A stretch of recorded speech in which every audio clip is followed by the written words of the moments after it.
Greetings.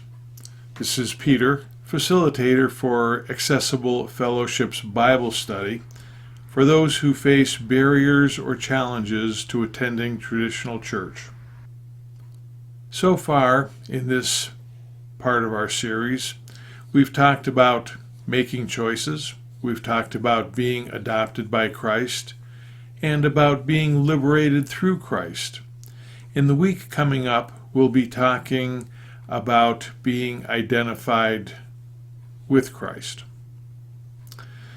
Now, last week I mentioned Plow. It's not really a magazine. I think it probably is more like a journal that's published quarterly by the Bruderhof and Intentional Community.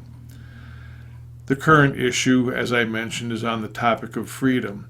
There's an article entitled Heroin and Fiction by Jordan Castro. As a young man, author Jordan Castro was a writer and a heroin addict. In Plow magazine, he recounts the tale of how he met Jesus as the result of the lived testimony of a friend who had recently come to know the Lord and recently become sober. The process was long and slow and deliberate with setbacks. Jordan eloquently recounts the time that he spent searching, testing, seeking, doubting. Over time, Jordan came to the realization of the truth of God's grace, that it's not completely understandable, that it must be accepted by faith. It's an interesting story. It has an interweaving of threads of many different factors that brought Jordan Castro to the faith that he has today.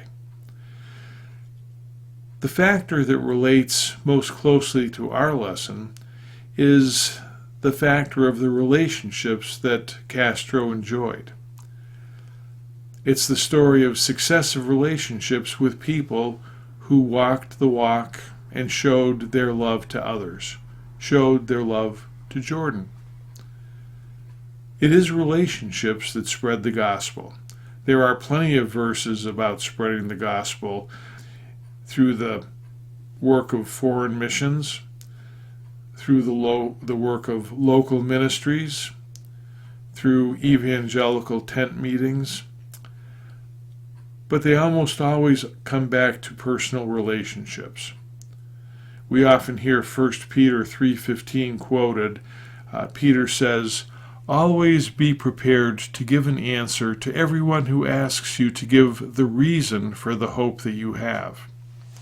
That's a good verse, and it's appropriate. We have to be careful not to take it out of context.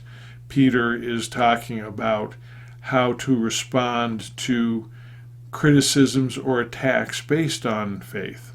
But the fact is that most evangelism, most spreading of the good news of God's love for us happens on the basis of personal relationships. Personal relationships also lead to personal growth for everyone involved, all of the people in the relationships. That can be small groups of believers, certainly. It also happens sometimes when we, as followers of Christ, develop personal relationships with people who are in our group, in our sphere of influence, but who are not believers. Our identity in Christ, which is lived out by emulating Christ, by being the way Christ is, by thinking, what would Jesus do? That is both the best testimony we can have to others and is also the best way for us to grow in Christ. As I prepared for the upcoming week's Salt and Light lessons, the words and the music of the hymn "Make Me a Blessing" went through my head over and over.